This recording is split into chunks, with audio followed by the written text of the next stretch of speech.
Alright, so you want to own a nail salon, rows of luxury pedicure chairs, walls filled with hundreds of vibrant polished colors, customers walking through the door every few minutes, appointments booked weeks in advance. Someone spends $80 on a gel manicure. Another customer pays $150 for a full acrylic set with nail art. By the end of the day, thousands of dollars have passed through the register. From the outside, it looks like one of the easiest businesses you could ever own. People need their nails done every few weeks. The products are relatively inexpensive. The services don't take very long, and unlike a restaurant, nothing spoils overnight. No expensive inventory sitting on shelves, no food waste, no complicated kitchen, just skilled technicians, happy customers, and what looks like an endless stream of recurring income. It almost sounds like the perfect business. But here's what experienced salon owners understand, and what almost nobody on the internet talks about. A nail salon isn't just a beauty business, it's an operations business, a people business, and above all, an economics business. Because every dollar that comes through the front door already has a destination. Some of it goes to payroll, some goes to rent, some disappears into supplies, some goes to taxes, some pays for marketing, and some simply vanishes into expenses most customers never even notice. By the time everyone has been paid, the amount left for the owner is often far smaller than people imagine. That's why two salons can sit on the same street, offer nearly identical services, charge almost the same prices, and generate completely different profits. One owner quietly builds wealth, the other works 6 days a week, only to wonder where all the money went. So what separates them? Is it better nail technicians, a better location, higher prices, more customers?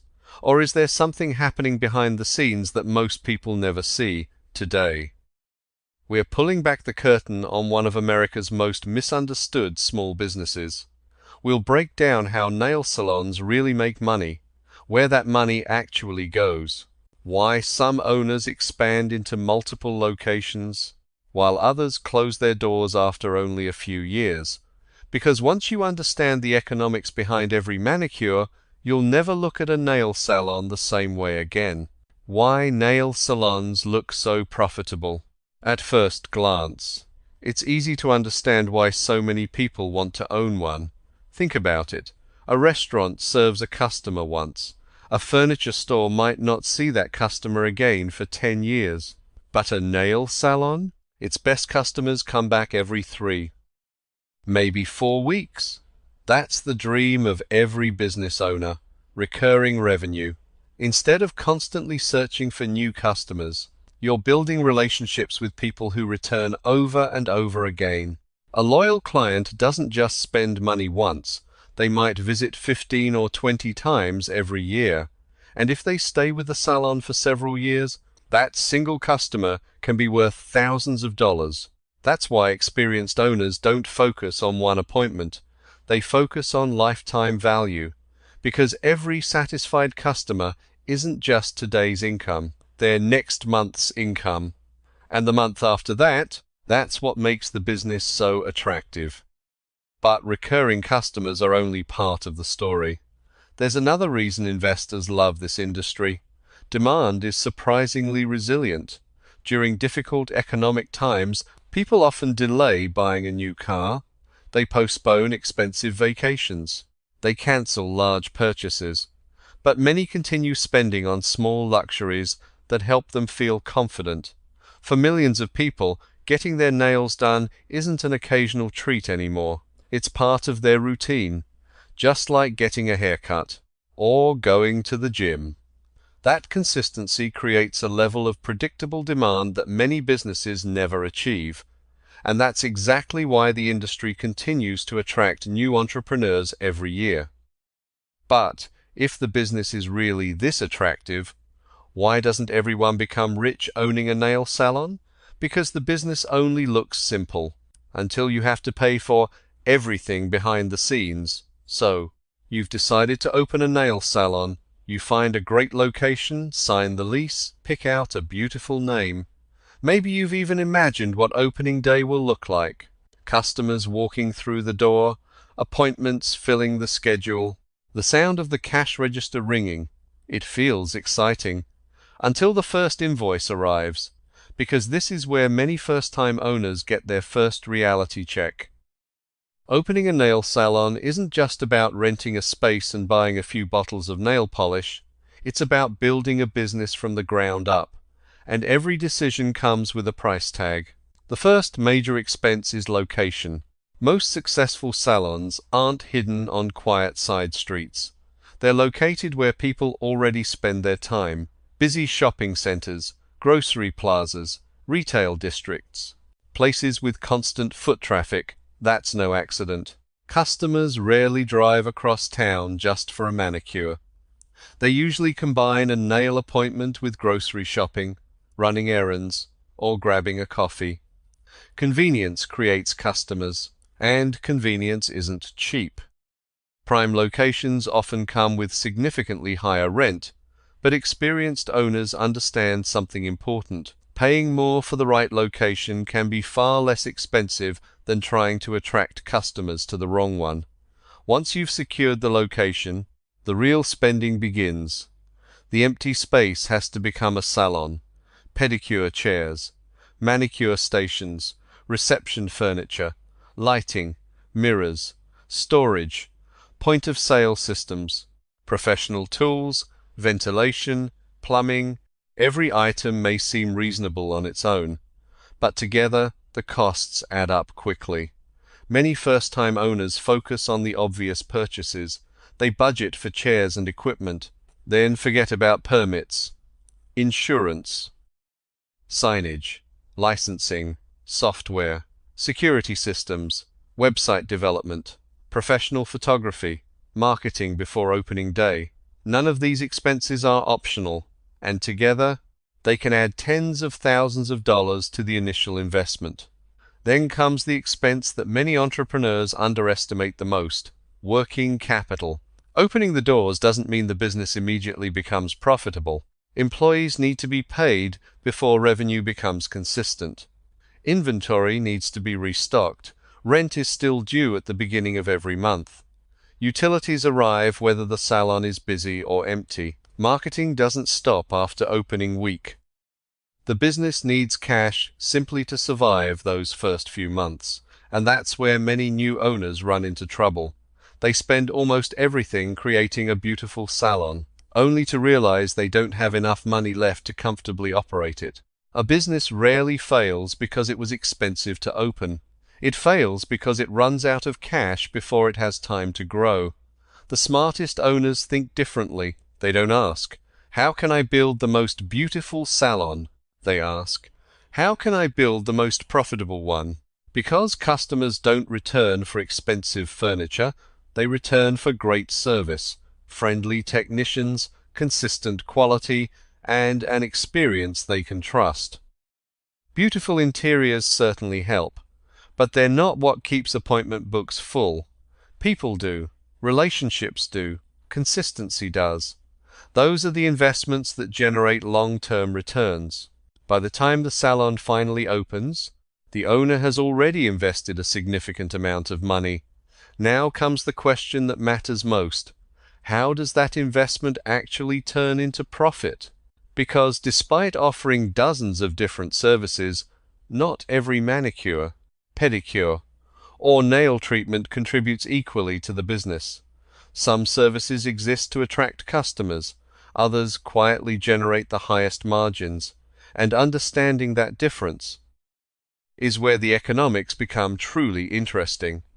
Now the salon is open, the chairs are full, customers are walking through the door. From the outside, the business seems simple. A customer books an appointment, a technician performs the service, the customer pays, and the cycle repeats. But behind every appointment, there's a carefully designed business model, because successful salon owners don't just sell manicures, they build recurring revenue. Let's start with the most valuable customer in the salon. It's not the person spending the most money today, it's the person who keeps coming back. Think about it. A customer gets a gel manicure. 3 weeks later, their nails have grown. The polish needs to be refreshed, so they book another appointment. The cycle repeats month after month. Unlike many businesses, a nail salon doesn't have to convince satisfied customers to buy the same service again. The service naturally creates its own demand. That's what makes recurring revenue so powerful. A loyal customer might visit 15 to 20 times a year over 5 years. That single client could spend several $1,000s, and that's before referring friends or family. To a salon owner, customer loyalty is far more valuable than constantly chasing new customers. But repeat visits alone don't maximize revenue. The most successful salons focus on something called the average ticket. In simple terms, how much does the average customer spend during each visit? Imagine 2 customers. Both sit in the same chair for about an hour. One spends $45. The other spends $90. The salon doesn't need twice as much space, or twice as much electricity, or twice as many receptionists. Yet one appointment generates significantly more revenue. That's why many salons offer premium services: gel extensions, builder gel, custom nail art, luxury spa pedicures, paraffin treatments, strengthening treatments. These aren't just extra options, they're opportunities to increase the value of each appointment. A small upgrade may only add $20, but multiplied across dozens of customers every day, those small increases become hundreds of thousands of dollars over time.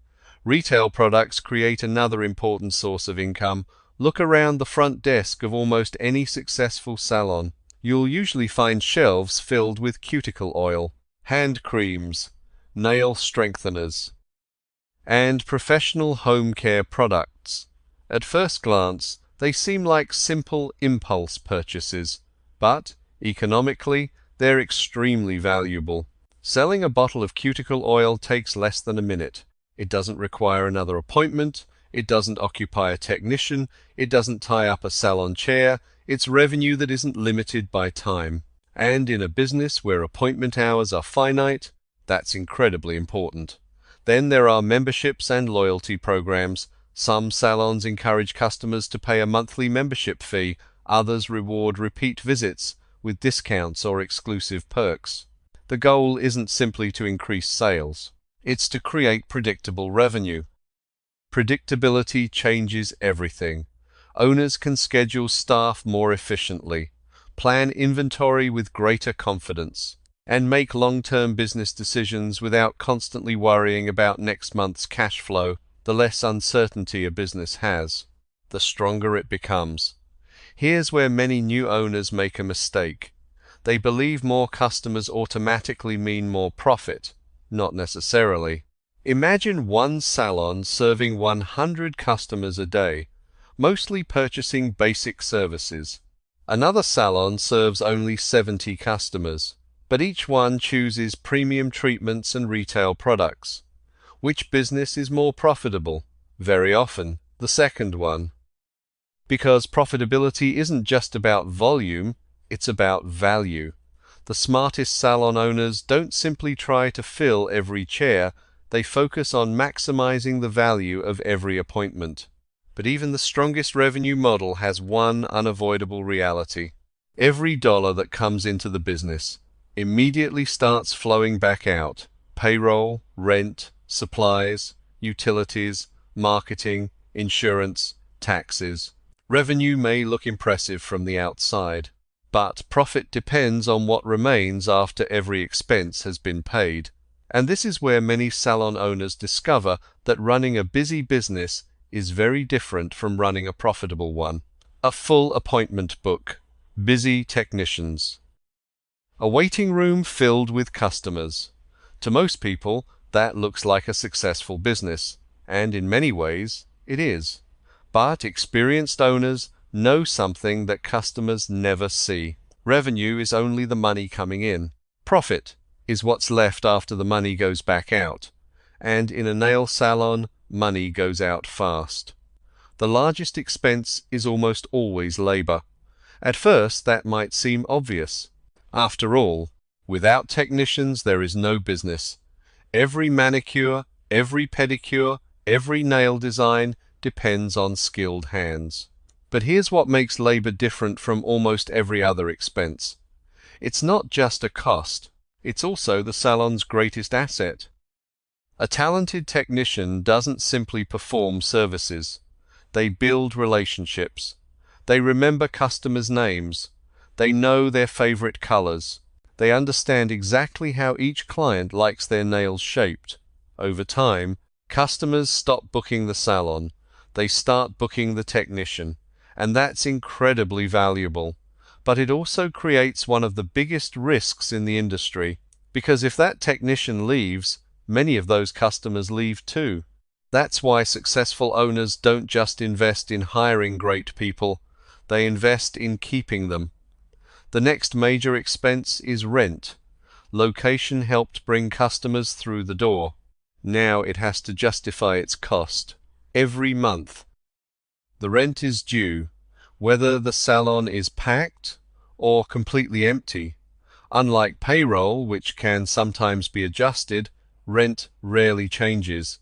It's a fixed expense, and fixed expenses create pressure. Before the owner earns a single dollar of profit, the business must first cover its monthly obligations.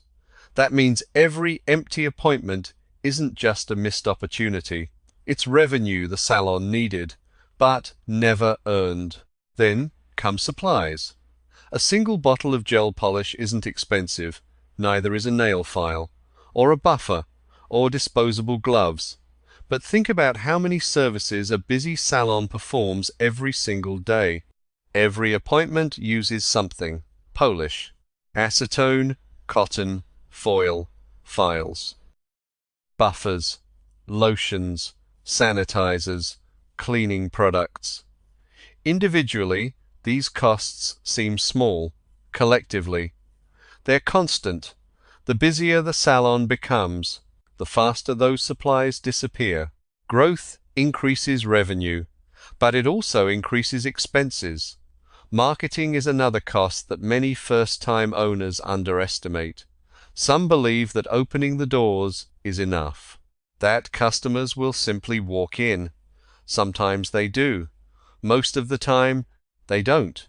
Today's customers usually discover businesses online: Google, Instagram, TikTok, Facebook, review websites. That means salon owners have to invest in visibility, professional photos, social media content, local advertising, referral programs, loyalty rewards. Marketing isn't just about attracting new customers, it's about reminding existing ones to come back. And finally, there are taxes. Probably the least exciting part of owning any business.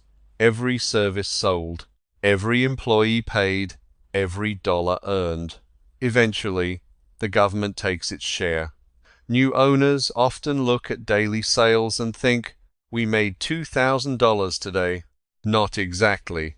Some of that money belongs to employees, some belongs to suppliers, some belongs to the landlord, and some belongs to the tax authorities. The number on the register is never the amount the owner actually keeps. This is why two salons with identical revenue can have completely different outcomes. Imagine two businesses, each making $1 million a year. One manages inventory carefully, keeps employee turnover low, maintains high customer retention, and avoids unnecessary discounts. The other constantly replaces staff, wastes supplies, runs promotions every month, and struggles to keep customers returning. By the end of the year, both generated the same revenue, but one business is far more profitable. That's the difference between being busy and being efficient. And in business, efficiency is where wealth is created. Unfortunately, many new owners never realize this. They become so focused on growing revenue that they ignore the habits quietly destroying their profits, not because they lack talent, not because customers don't like them, but because they keep making the same avoidable mistakes, mistakes that have caused thousands of salons to close their doors. And understanding those mistakes may be worth more than anything we've discussed so far. Every year, thousands of people open a nail salon. Some have spent years working as nail technicians. Others are entrepreneurs attracted by the industry's recurring revenue. Many believe they've found the perfect business. But within just a few years, a surprising number of those salons are gone. Not because people stopped getting their nails done, but because the owners made a few costly mistakes, mistakes that often seem small at first, but become impossible to ignore over time. The first mistake is competing on price. At first, lowering prices seems like a smart strategy. Cheaper services attract more customers. More customers should mean more revenue, and more revenue should mean more profit, right? Not necessarily. Lower prices often attract customers who are loyal to one thing: the lowest price. The moment another salon offers a better deal, they leave. Meanwhile, your expenses stay exactly the same. Rent doesn't get cheaper. Payroll doesn't shrink. Utilities don't disappear.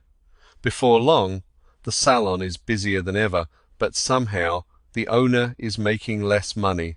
Successful salons rarely compete by being the cheapest. They compete by being the most trusted.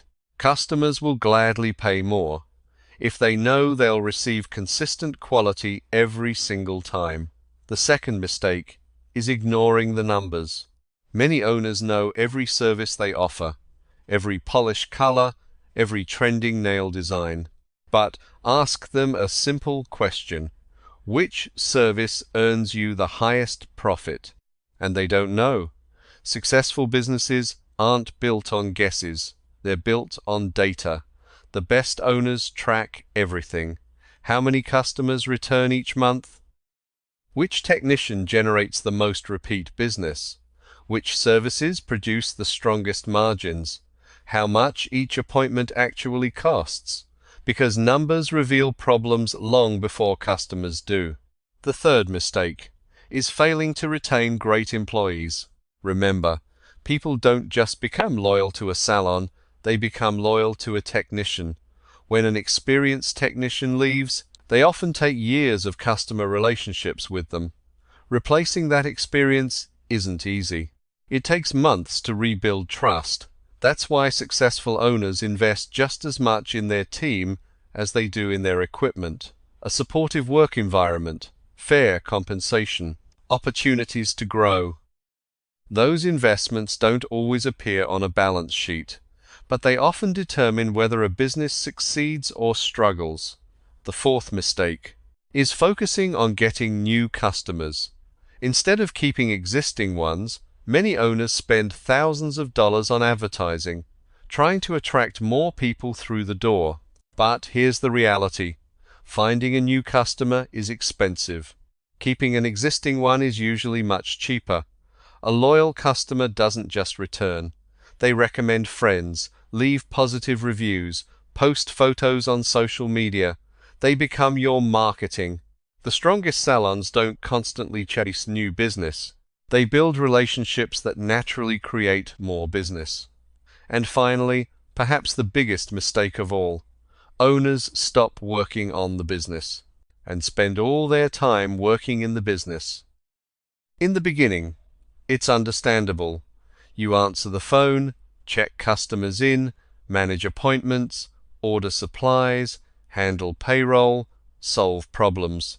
By the end of the day, you're exhausted. Then, tomorrow, you do it all again. The business depends entirely on you, and that's a dangerous place to be, because a business that can't operate without its owner isn't really a business, it's a job. Successful owners eventually build systems, clear processes, reliable managers, standardized training, technology that automates routine tasks. The goal isn't to work harder forever. It's to build a business that continues to perform, even when the owner isn't standing behind the front desk. After looking at the startup costs, the revenue model, the expenses, and the common mistakes. One final question remains. If you had the money, would owning a nail salon actually be worth it? The answer isn't simpler tech or no. It depends on what kind of business you're trying to build. Is owning a nail salon worth it? From the outside, a nail salon looks like a simple beauty business. But by now, you know it's much more than that. It's a business built on recurring customers, operational efficiency, employee retention, smart pricing, and disciplined financial management. When those pieces work together, a nail salon can generate stable, predictable cash flow for years. But when even one of them breaks down, profits can disappear surprisingly fast. That's why owning a nail salon isn't passive income, it's active management. The owners who succeed aren't always the best nail technicians. They're often the best business operators. They understand that every appointment is more than a service. It's an opportunity to build trust. Every returning customer increases the long-term value of the business. Every satisfied employee strengthens the brand, and every smart financial decision compounds over time. So, is owning a nail salon worth it? If you're looking for a business that runs itself, probably not. But if you're willing to master the economics behind the beauty industry, build strong systems, invest in great people, and focus on long-term relationships instead of short-term sales, then a nail salon can become far more than a place where people get their nails done. It can become a business that creates consistent income, builds lasting wealth, and continues growing long after the excitement of opening day has faded.